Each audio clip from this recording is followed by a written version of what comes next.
नमस्कार दोस्तों, अगर आपका कोई दांत मिसिंग है और आप उस जगह फिक्स दांत लगवाना चाहते हो और फिर आप डेंटिस्ट के पास जाते हैं और डेंटिस्ट बोलते हैं कि आपको फिक्स दांत लगाना है तो इम्प्लांट लगाना पड़ेगा। दोस्तों, क्या जानते हैं इम्प्लांट क्या होते हैं? ये इम्प्लांट किस चीज के बने हुए होते हैं, ये कैसे काम करते हैं और ये इम्प्लांट के शरीर को किसी तरह की कोई हानि भी पहुंचाते हैं? क्या इम्प्लांट कराने से एमआरआई और सीटी स्कैन में कोई दिक्कत आती है? दोस्तों, आज इस वीडियो में हम बात करेंगे कि इम्प्लांट आपके शरीर के लिए कितने उपयोगी होते हैं, कब कब किस किस को और किन किन परिस्थितियों में हमें इम्प्लांट लगाने चाहिए। चलिए बात करते हैं आज इसी टॉपिक पर। इम्प्लांट की तकनीक का मतलब होता है कि जैसे मान लीजिए आपके मुंह में एक भी दांत नहीं है या सारे दांत किसी कारण से निकालने पड़ रहे हैं और निकालने के बाद आपको फिक्स डेंचर चाहिए, फिक्स जबड़ा चाहिए, फिक्स दांत चाहिए, तो उसको लगाने के लिए कैसे लगाएं? क्योंकि अंदर तो दांत का सपोर्ट तो ले नहीं सकते, एक भी दांत नहीं है। ऐसी स्थिति में हम जबड़े की हड्डी के अंदर स्क्रू डालते हैं और फिर उन स्क्रू पर एक जबड़े को कस देते हैं। इन्हीं स्क्रू को हम इम्प्लांट बोलते हैं। पूरा जबड़ा नहीं लगाना तो सिंगल इम्प्लांट भी डलता है। जैसे आपका एक या दो दांत मिसिंग हो गया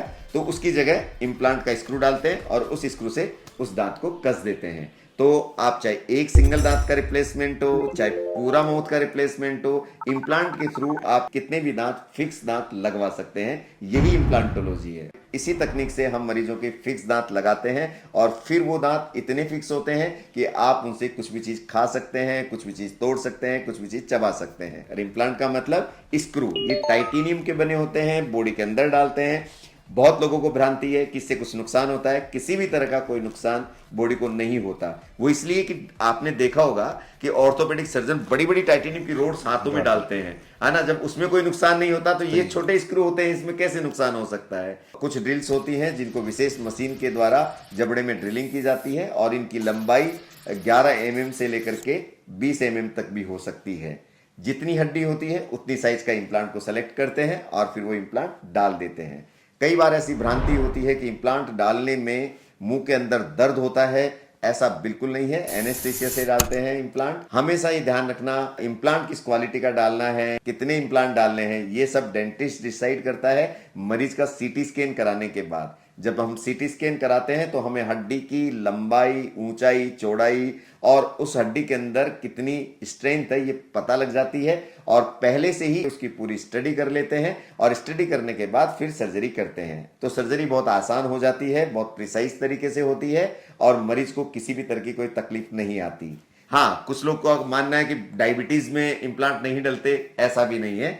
डायबिटीज को कंट्रोल करके इम्प्लांट डाला जा सकता है। बहुत कम बीमारियां ऐसी होती है जिसमें इम्प्लांट कॉन्ट्राइंडिकेशन होता है, जैसे हड्डियां गल रही हो, ऑस्टियोपोरोसिस बहुत ज्यादा सीवियर मात्रा में हो रहा हो, कुछ ऑस्टियोपोरोसिस की मेडिसिन चल रही हो, कुछ स्टेरॉइड चल रही हो। अदरवाइज हर पेशेंट में इम्प्लांट डाला जा सकता है। कुछ लोग ये भी कह रहे हैं कि हम बहुत ओल्ड एज में, हमारे हार्ट में स्टंट डल चुके हैं, हार्ट का ऑपरेशन हो चुका है, तो क्या ऐसी स्थिति में भी हम जबड़ा लगा सकते हैं? जी हाँ, बिल्कुल, आप ऐसी स्थिति में भी जबड़ा लगा सकते हैं। कुछ ब्लड थिनर्स होती हैं, कभी कभी उनको 1 या 2 दिन के लिए रोकना पड़ता है। आपका पूरा हार्ट का इवोल्यूशन होता है और फिर इम्प्लांट आपको प्लेस कर दिया जाता है। इसका कारण यह है कि इम्प्लांट की सर्जरी कोई बहुत बड़ी सर्जरी नहीं होती है। जस्ट सिंपल एक कट लगता है, एक ड्रिल से उसमें होल किया जाता है और इम्प्लांट डाल दिया जाता है। अब ये तो हो गया, लेकिन इम्प्लांट के नुकसान क्या क्या? कई बार होता है, सर आप तो पूरी एडवांटेज ही बता रहे हो कि कुछ तो नुकसान होंगे इम्प्लांट के। बिल्कुल है। कई बार क्या होता है कि अगर आप एक्सपीरियंस डेंटिस्ट नहीं होता, इम्प्लांट के बारे में मैकेनिक्स उसको नहीं पता होती है, तो उल्टी सीधी मैकेनिक्स या उल्टे सीधे फोर्सेज लगते हैं डेंचर पर, तो इम्प्लांट फेल हो जाता है। फेल होने का मतलब हिल के निकल जाता है। और दूसरा, अगर सर्जन एक्सपर्ट नहीं हो तो सर्जरी के टाइम की जो कॉमन कॉम्प्लिकेशन होती है वो कॉम्प्लिकेशन होती है, जैसे ड्रिल, आपका मांस के अंदर ड्रिल हो गया, हड्डी के अंदर ना होकर ब्लीडिंग हो गई, तो ये हर सर्जरी के साथ जुड़ी हुई होती है। वैसे इम्प्लांट के साथ है। पर्टिकुलर इम्प्लांट से कोई भी इस तरह का खतरा नहीं है। कुछ लोग ये पूछते हैं कि सर इम्प्लांट के बाद क्या एमआरआई करा सकते हैं? अगर सीटी स्कैन, एमआरआई हुआ तो देखिए, सीटी स्कैन में तो कोई खतरा ही नहीं है और एमआरआई भी इसमें बिल्कुल सेफ है क्योंकि ये पैरामैग्नेटिक एलिमेंट है। इसमें एमआरआई में कोई भी किसी भी तरह का कोई खतरा नहीं होता है। कुछ लोगों को यह भी भ्रांति है कि इम्प्लांट डालने से कैंसर हो जाता है। ऐसा बिल्कुल भी नहीं है। आज तक कोई भी केस ऐसा रिकॉर्ड में नहीं है कि इम्प्लांट डालने से कैंसर हो जाता है। हाँ, अगर वहीं पर कुछ कैंसर सेल मौजूद हो, डेंटिस्ट ने पहचान नहीं पाया हो, तो जाकर के उस जगह पर आपका कैंसर एग्रेसिव हो जाता है इम्प्लांट डालने के बाद। लेकिन ऐसा नहीं है कि इम्प्लांट डालने से कैंसर हुआ है। कई बार यह भी होता है कि इम्प्लांट बहुत फेल होते हैं, ऐसा नहीं है।